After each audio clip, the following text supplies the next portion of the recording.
ఏమ్మా? అక్కడ క్వశ్చన్ చూడండి. 10 students sir A to J are sitting in a row facing west అన్నాడు.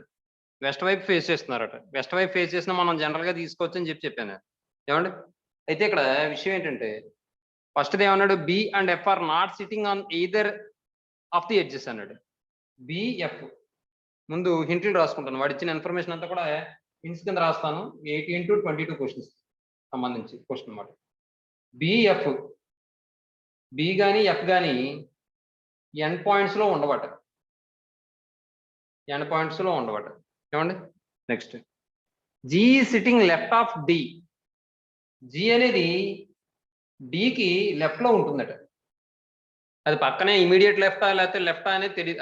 Immediate లెఫ్టా లేకపోతే కాదా అనేది తెలియదు, కానీ లెఫ్ట్ లో మాత్రం ఉంటుంది అంతే. ఇమీడియటా కాదనేది తెలియదు నాకు. తర్వాత H is sitting to the right of J. జేకి రైట్ లో హెచ్ ఉంటుందట. అది ఇమీడియటా కాదా అనేది తెలియదు నాకు. There are 4 persons between E and A. E and A అంటే మనం రెండు రకాలుగా తీసుకోవచ్చు. చూడండి, there are 4 persons between E and A అన్నాం కదా. 1 2 3 ఈకి ఏకి మధ్యలో 4 పర్సన్స్ ఉన్నారట. ఇలా ఒకటి తీసుకోవచ్చు. ఇంకోటి 1 2 3 4 ఈ ఇలా కూడా తీసుకోవచ్చు. మరి ఏ అరేంజ్మెంట్ మనకు తెలియదు కాబట్టి ఇలా తీసుకున్నాం మనం. ఇప్పుడు చూడండి, next I is the right of B. I అనేది బికి రైట్ లో ఉంటుందట. ఐ అనేది బికి రైట్ లో ఉంటుందట. అది ఇమీడియట్ కాదనేది నాకు తెలియదు. ఏమండి? F is the left of D. F is the left of D. డికి లెఫ్ట్ లో ఎవరు ఉంటుందంటే ఎఫ్ ఉంటుందట. ఇంకా ఈ లెక్కన మీరు గమనిస్తే ఇక్కడ డికి లెఫ్ట్ లో జి ఉంది, డికి లెఫ్ట్ లో ఎఫ్ ఉంది. కాబట్టి ఇమీడియట్ లెఫ్ట్ ఎవరో నాకు తెలియదు. అర్థమవుతుందా? లెఫ్ట్ అని మాత్రమే తెలుసు. అలాగే జేకి రైట్ లో హెచ్ అని తెలుసు. అది ఇమీడియట్ రైటా కాదనేది నాకు తెలియదు. అలాగే బికి రైట్ లో ఐ అని తెలుసు. అది ఇమీడియటా కాదనేది నాకు తెలియదు. అర్థమవుతుందండి? తర్వాత J is between A and D.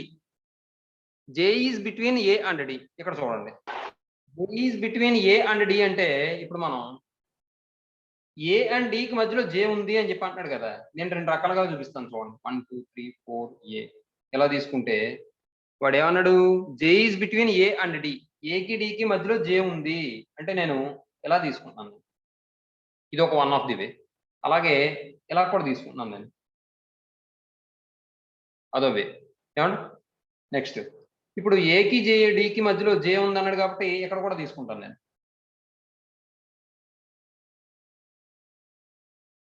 ఇదో వే. లేదా ఇంకోలా కూడా తీసుకోవచ్చు దీన్ని మనం. 1 2 3 4 ఈ జే డి ఇలా కూడా తీసుకోవచ్చు. ఏమండి? ఇప్పుడు చూడండి, తర్వాత ఏమన్నాడు, G is in E and F. G అనేది ఈకి ఎఫ్ కి మధ్యలో ఉంటుందట. జి అనేది ఈకి ఎఫ్ కి మధ్యలో ఉంటుందట. గుర్తుపెట్టుకో, జి అనేది ఈకి ఎఫ్ కి మధ్యలో ఉంటుంది అంటే జి అనేది ఎలా తీసుకోవచ్చు, లేదా ఇంకెలా తీసుకోవచ్చు మనం, ఇలా కూడా తీసుకోవచ్చు. ఏమండి? అయితే ఇక్కడ మీరు గమనించండి, ఇక్కడ కూడా అంతే. జిఎఫ్ ఇలా తీసుకోవచ్చు, లేదా ఈజిఎఫ్ ఎలాగైనా తీసుకోవచ్చు. మీరు ఇక్కడ గమనిస్తే వాడు ఒక హింట్ ఇచ్చాడు.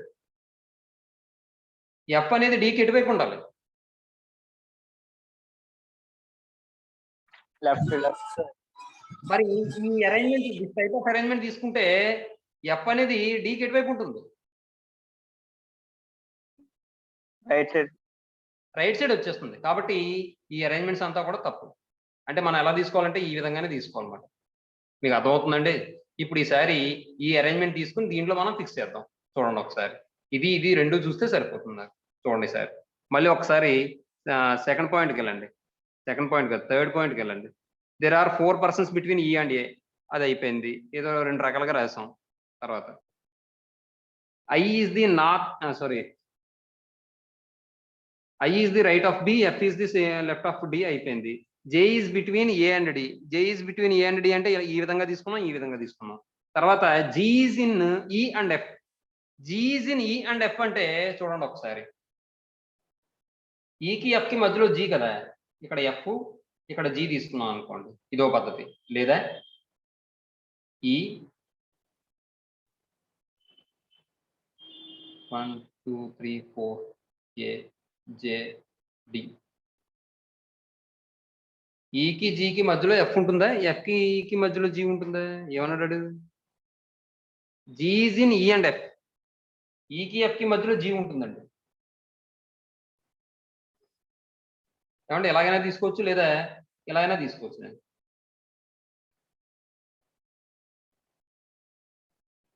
అలా అయినా తీసుకోవచ్చు. ఏమండి ఇప్పుడు ఒక్క విషయం, తర్వాత పాయింట్ చూడండి. There are 2 persons between H and C. హెచ్కి సికి మధ్యలో 2 పర్సన్స్ ఉండాలట. మీరు ఇక్కడ గమనించండి, హెచ్కి సికి మధ్యలో 2 పర్సన్స్ ఉండాలి అంటే నేను ఏం చేయొచ్చు? ఇక్కడ హెచ్ అయినా తీసుకోవచ్చు, సి అయినా తీసుకోవచ్చు, హెచ్ అయినా తీసుకోవచ్చు, సి అయినా తీసుకోవచ్చు. అంతేనా?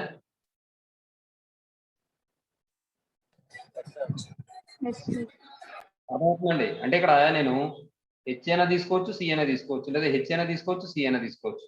మరి ఇక్కడ ఈ అరేంజ్మెంట్ లో చూడండి, 1 2 3 4 5 6 7 8. అంటే ఇక్కడ ఇంకా టూ ఉంటాయి ఎండ్ పాయింట్స్. అయితే ఇటువైపైనా తీసుకోవాలి నేను ఆ 2ను, లేదా ఇటువైపైనా నేను ఆ 2 తీసుకోవాలి. మరి ఇక్కడ హెచ్ అండ్ సికి మధ్యలో 2 పర్సన్స్ ఉండాలి అంటే ఈ అరేంజ్మెంట్ సెట్ అవుతుందా?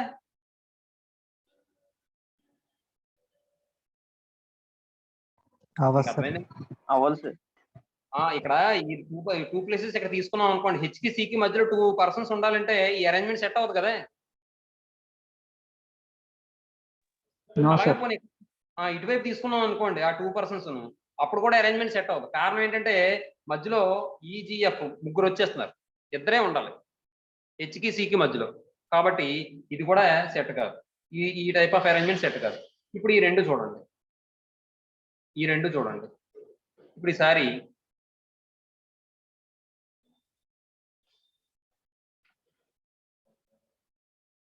ఈ రెండు చూస్తే హెచ్కి సికి మధ్యలో ఇద్దరు ఉండాలంటే ఇది సెట్ అవుతుంది. ఏమండి ఒకసారి చూడండి మళ్ళీ. ఇప్పుడు ఇంకోటి ఏమన్నాడు? I is the right of B అన్నాడా?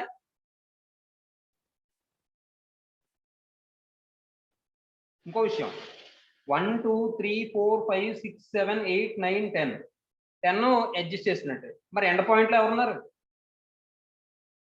F sir. మరి ఎఫ్ ఉండొచ్చండి వాడు ఇచ్చిన హింట్ ప్రకారం? ఉండకూడదు. అంటే అరేంజ్మెంట్ కూడా తప్పేగా. Yes sir. ఇప్పుడు ఈసారి ఇందులోకి రండి. ఇప్పుడు ఈసారి మనం ఏం చేద్దామంటే ఈ ఎఫ్జిఈని ఎలా తీసుకున్నాం కదా, ఈసారి మనం ఎలా తీసుకుందాం, ఈకి ఎఫ్కి మధ్యలో జీ ఉండేలా తీసుకున్నాం. అర్థమవుతుందా? నెక్స్ట్ ఇప్పుడు ఈసారి ఇంకా 4 ప్లేసెస్ మిగిలిపోతాయా? మొత్తం 6 అయ్యాయండి అరేంజ్ చేయడం, ఇంకా 4 మిగిలిపోతాయా? చెప్పండి. 4 నేను ఎలా తీసుకోవచ్చు? అయితే రైట్ సైడ్ తీసుకోవచ్చు లేదా లెఫ్ట్ సైడ్ తీసుకోవచ్చు. మరి ఇప్పుడు నేను ఉదాహరణకి ఇది కూడా 2 కేసులు చెప్తాను చూడండి. E G F D D J A, ఆ 4 ప్లేసెస్ నేను ఇలా లెఫ్ట్ సైడ్ తీసుకున్నాను అనుకోండి, 1 2 3 4 ఇలా తీసుకున్నాను అనుకోండి. ఒకవేళ హెచ్కి సికి మధ్యలో 2 పర్సన్స్ ఉండాలంటున్నాడు కదా, నేను 2 రకాలుగా తీసుకుంటాను చూడండి. E G F D J A, ఎక్కడ కూడా 4 ప్లేసెస్ తీసుకుంటాను. నేను 2 కేసులు తీసుకున్నానమ్మా. ఇప్పుడు నాకు హెచ్కి సికి మధ్యలో 2 పర్సన్స్ ఉండాలంటే ఖచ్చితంగా ఇక్కడ హెచ్ కామా సి అని అయి ఉండాలి, ఎక్కడైనా హెచ్ కామా సి అని అయి ఉండాలి. అంతేనా? ఇంకో విషయం, ఇంకోటి ఏమి ఇచ్చాడు వాడు? I is the right of B అన్నాడు. I is the right of B అన్నాడు. బికి రైట్ లో ఐ రావాలి అంటే ఇక్కడ బి, ఇక్కడ ఐ తీసుకొచ్చండి.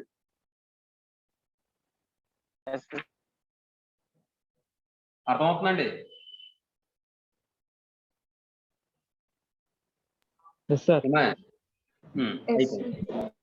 నెక్స్ట్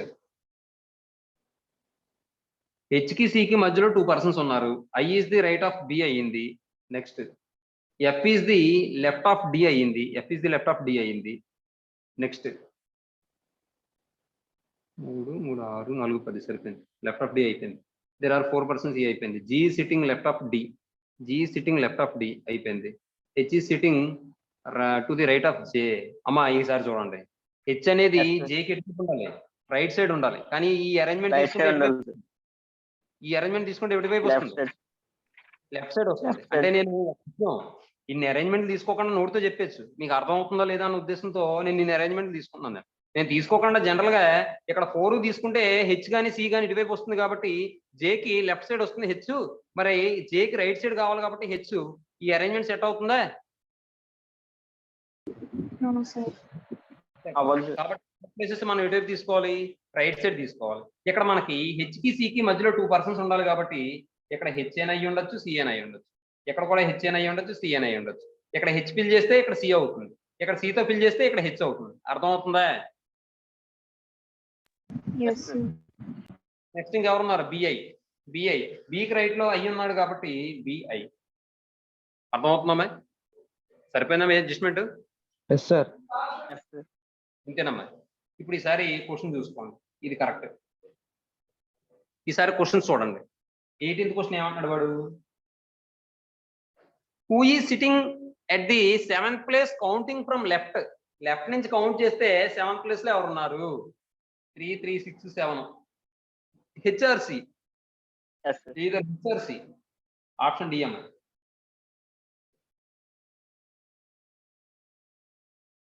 తర్వాత 19th క్వశ్చన్ చూడండి. Who among the following is definitely sitting at one of the ends. One of the end ఎవరు కూర్చున్నారు?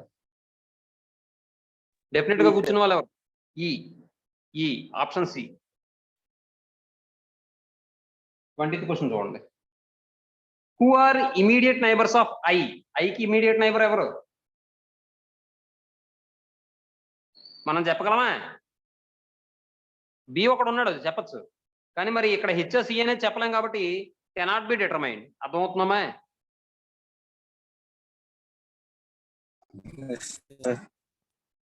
Cannot determine.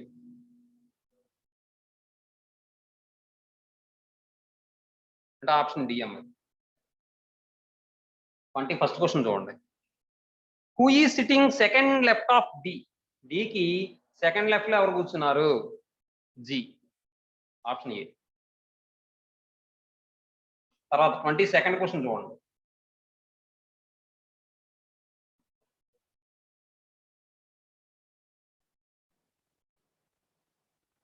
క్వశ్చన్ చూడండి.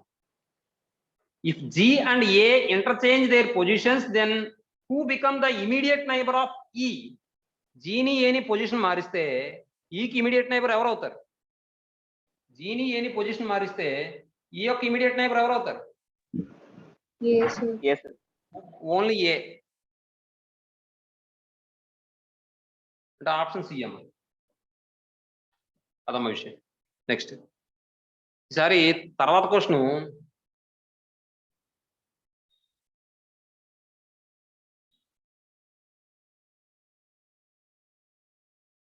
అమ్మ. తర్వాత 23, 24కి సంబంధించిన క్వశ్చన్లు ఏంటంటే చిన్న ఇన్ఫర్మేషన్ ఏదో మిస్ అయింది. అది క్లారిటీగా కూడా లేదు క్వశ్చన్. అందువల్ల మనకి ఏంటంటే క్లారిటీ అంటే ఇన్ఫర్మేషన్ సరిగ్గా లేదు. అందువల్ల ఆ క్వశ్చన్ మనం చూద్దాం నెక్స్ట్ క్లాస్ కానీ లేదా తర్వాత క్లాస్లో ఎప్పుడైనా చూద్దాం, ఇది అయ్యేలోపు. తర్వాత క్వశ్చన్ చూడండి sir. Study the following information carefully to the answer the given questions అని చెప్పి వాడు క్వశ్చన్స్ ఇచ్చాడు. చూడండి. 8 persons P2W are sitting in front of one another in 2 rows. 2 rows లో కూర్చున్నారట. ఎవరో P నుండి W వరకు 8 persons తీసుకుంటే వాళ్ళు 2 rows లో కూర్చున్నారట. In front of one another. In front of one another అంటే ఏంటి దాని అర్థం? ఎదురుగానే లేకపోతే ఒక బెంచ్ ముందు ఇంకో బెంచనా? ఎదురుగా. అదనమాట.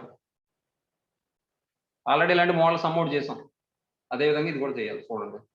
25th to 27th question. ఏమండి? అయితే ఇప్పుడు ఈచ్ రో హ్యాస్ 4 persons. ప్రతి రో కూడా 4 persons కలిగి ఉందట. P between U and V. P అనేది ఎక్కడ ఉందంటే యూకి వికి మధ్యలో ఉందట. పి అనేది యూకి వికి మధ్యలో ఉందట. ఏమండి? Next P is between U and V and facing north. చూడండి, వాడేచ్చాడు, గొడవ లేని పని. Facing north. నార్త్ అంటే ఇటువైపు తీసుకున్నాను నేను. వీళ్ళ యొక్క డైరెక్షన్ వచ్చి ఈ డైరెక్షన్ అన్నమాట. తర్వాత Q who is to the immediate left of M facing W. Q. ఇంకో విషయం మీరు ఇక్కడ గమనిస్తే యూపీవి అయిపోయింది. ఇంకొక లెటర్ మాత్రం ఇక్కడ వస్తుంది, అంతేగా. నార్త్ ఫేస్ చేసే లెటర్ ఇంకొకటే కదా వస్తుంది. ఎందుకంటే రోకి 4 మెంబర్సే కదా. అర్థమవుతుందండి? Yes, sir. చూడండి ఒకసారి. ఇక్కడ ఏమంటుంది క్వశ్చన్‌లోను Q who is the immediate left of M is facing W. W అంటే ఇప్పుడు ఉదాహరణకి ఒకటి చెప్తాను చూడండి. 2 కేసులు వస్తాయి ఇక్కడ. డబ్ల్యూ ఎక్కడైనా తీసుకోవచ్చు. ఎందుకు ఇక్కడ డబ్ల్యూ తీసుకోవాలి అంటే క్యూ ఫేసింగ్ డబ్ల్యూ అన్నాడు కదా. క్యూ ఫేసింగ్ డబ్ల్యూ అంటే దాని అర్థం ఏంటి? క్యూ డబ్ల్యూ ఒకే రోలో ఉండవుగా. మీకు అర్థమవుతుందండి? Yes sir. మరి క్యూకి ఆపోజిట్ రోలో ఉండాలి. అంటే ఇక్కడ ఈ రోలో ఉండాలి. మరి డబ్ల్యూ ఇక్కడ తీసుకున్నాను అనుకోండి. వాడు క్వశ్చన్లో ఏమన్నాడు? Q is to the immediate left of M అన్నాడు. ఎంకి ఇమీడియట్ లెఫ్ట్ లో క్యూ ఉండాలట. మరి ఇక్కడ డబ్ల్యూ ఇక్కడ తీసుకుంటే క్యూ ఇక్కడ వస్తుంది. అవునా? మరి ఎండ్ ప్లేస్ అయిపోయింది. ఎండ్ ప్లేస్ అయిపోయిందంటే ఈ క్యూ ఎక్కడ ఉండాలి? ఎంకి లెఫ్ట్ లో ఉండాలి. ఎంకి లెఫ్ట్ లో ఉండాలి. కానీ ఇలా తీసుకుంటే ఏమొస్తుంది? ఎంకి రైట్ లో వస్తుంది. కాబట్టి తప్పు కదా. కాబట్టి డబ్ల్యూ ఎక్కడ తీసుకోవాలండి? ఇక్కడ తీసుకోవాలి. అర్థమైందండి మీకు లాజిక్? సార్. ఇక్కడ డబ్ల్యూ తీసుకుంటే ఇది లాస్ట్ పొజిషన్ అయ్యింది.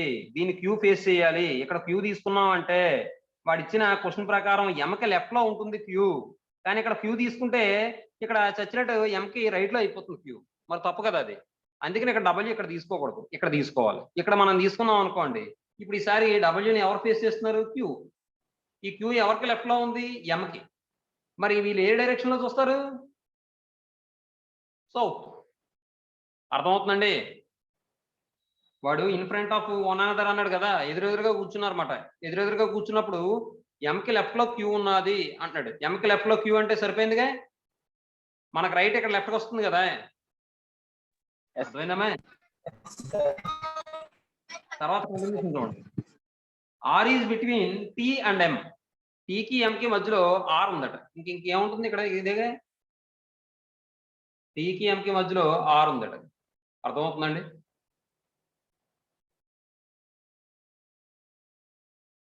అదండి విషయం. ఇప్పుడు ఈసారి క్వశ్చన్స్ చూడండి. Who is sitting in front of R? ఆర్కి ఎదురుగా ఎవరు కూర్చున్నారు? పి అంటే option DM. Next 26th question చూడండి. Who is the immediate right of R? ఆర్కి ఇమీడియట్ రైట్ ఎవరు అంటే లెఫ్ట్ చూసుకోవాలి. Tea sir. టీ అంటే నన్ ఆఫ్ దీస్ కదా. None of these. తర్వాత in which of the following pairs persons are sitting in front of each other? ఎవరు అక్కడ ఇచ్చిన పేర్స్ ఎవరెవరు ఎదురుగా అదే వాడు ఇచ్చిన పేర్స్ లో ఏ పేరు కరెక్ట్ అని అడుగుతున్నాడు. అంటే ఎదురెదురుగా కూర్చున్న పేర్స్ ఎవరు అని చెప్పి అడుగుతున్నాడు. ఫస్ట్ అది ఎంవి. ఎంవి సరిపోయిందిగా. ఆర్వి. ఎంవి సరిపోయిందండి. ఇంకా ఆర్వి ఏం సరిపోతుందండి? ఇదేంటిది? కరెక్ట్ పేరు ఏంటి అని అడుగుతున్నాడండి. కరెక్ట్ పేరు అంటే ఎంకి ఎదురుగా కూర్చున్న వాళ్ళు వి. ఎంవి సరిపోయింది కదా. కాబట్టి ఆప్షన్ ఏమవుతుంది? ఏ. అర్థమైందమ్మా? ఏమా?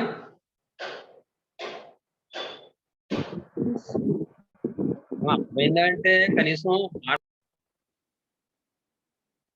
28th question. 4 girls A, B, C, D are sitting around a circle facing the center. 4 persons ఏంటంటే సర్కిల్ లో కూర్చున్నారు. సెంటర్ ని ఫేస్ చేస్తూ కూర్చున్నారు. ABCD అనే వాళ్ళు. B and C in front of each other.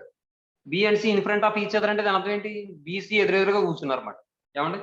చూడండి ఒకసారి. సర్కిల్ తీసుకుంటాను నేను. బీసీ ఎదురెదురుగా కూర్చున్నారంటే ఇక్కడ బి తీసుకుంటే ఇక్కడ సి అవ్వచ్చు, లేదా ఇక్కడ సి తీసుకుంటే ఇక్కడ బి అవ్వచ్చు. ఏమండి? తర్వాత చూడండి. ఇంకా నెక్స్ట్ ఇక్కడ ఏమవచ్చు? ఏ అవ్వచ్చు. ఇక్కడ ఏ అయితే ఇక్కడ డి అవ్వచ్చు. ఇక్కడ డి అయితే ఇక్కడ ఏ అవ్వచ్చు. అంతేగా? ఇప్పుడు చూడండి. Which of the following is definitely true? A and D in front of each other. అంతేగా? అంతేనా? అంటే ఆప్షన్ ఏ అవుతుందండి.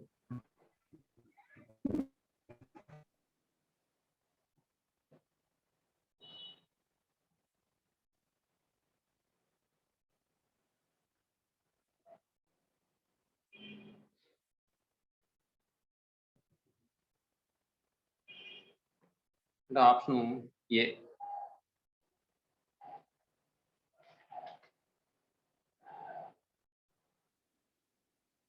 వాడు డైరెక్షన్స్ ఏమి ఇవ్వలేదు కాబట్టి మామూలుగా నార్త్ చూస్తున్నట్టే తీసుకోండి. 23, 24th క్వశ్చన్ వాడు నార్త్ చూస్తున్నట్టే తీసుకోండి వాళ్ళందరూ కూడా, ఆ గ్రూప్ ఆఫ్ సింగర్స్. ఏమండి ఇక్కడ ఫస్ట్ ఏమన్నాడంటే D is to the right of C D. Is is to the right of సి అంటే సికి రైట్ లో డి ఉందట. నెక్స్ట్ ఇంకేమన్నాడు, F is standing beside G. F is standing beside G అంటే ఎలాగైనా అవ్వచ్చు లేదా ఇలా అయినా అవ్వచ్చు. ఏమండి తర్వాత B is to the left of F. B is to the left of F. F కి లెఫ్ట్ లో బి ఉండాలి అంటే ఖచ్చితంగా ఇది అవ్వదు, ఇది అవ్వాలి. ఇమీడియట్ లెఫ్ట్ కింద తీసుకుంటున్నాం అండి. అర్థమవుతుందండి మీకు? B is to the left of F అంటే ఇది. తర్వాత ఇంకేమన్నాడు, is to the left of A. Is to the left of A. ఏకి లెఫ్ట్ లో ఈ ఉందట. నెక్స్ట్ ఇంకేమన్నాడు, C and B have 1% between D and F. C and B have 1% between B and F. B and F, D and F.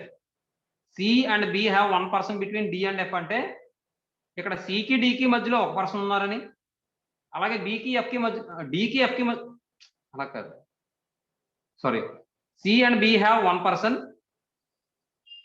Between D and F.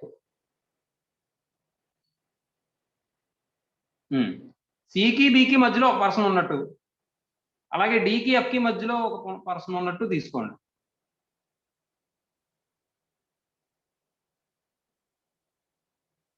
సికి బికి C and B have 1% between D and F.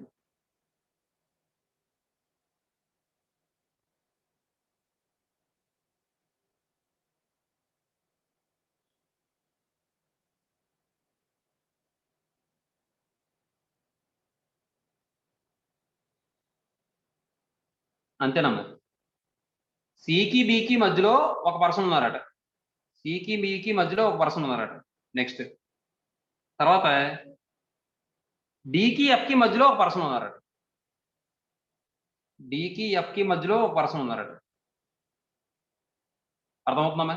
కాబట్టి డికి ఎఫ్కి మధ్యలో ఒక person ఉన్నారంటే ఇక్కడ తీసుకోండి F. డికి ఎఫ్కి మధ్యలో ఒక పర్సన్ ఉన్నారు, వాళ్ళు ఎవరు నాకు తెలియదు. ఇంకోటి ఏమన్నాడు, సికి బికి మధ్యలో ఒక పర్సన్ ఉన్నారట, కాబట్టి ఇక్కడ బి తీసుకోండి. మీకు అర్థమైందండి ఇప్పుడు?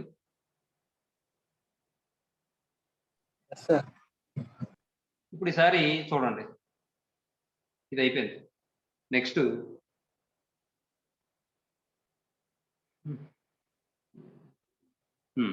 ఏ and D have 1% between them.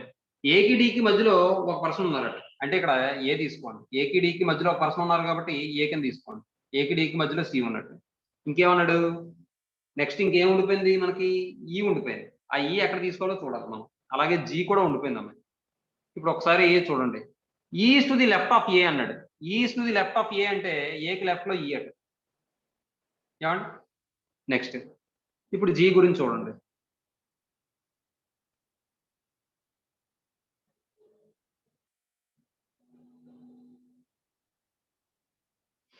D is to the right of C.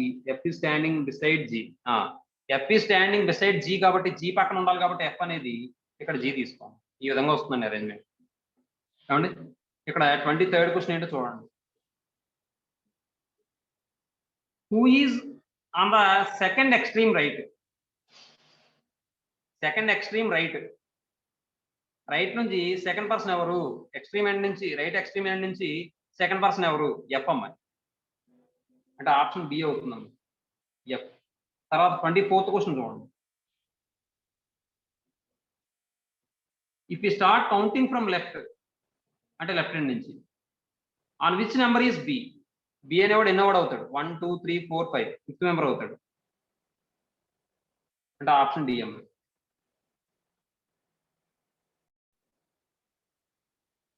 Chapter 12 blood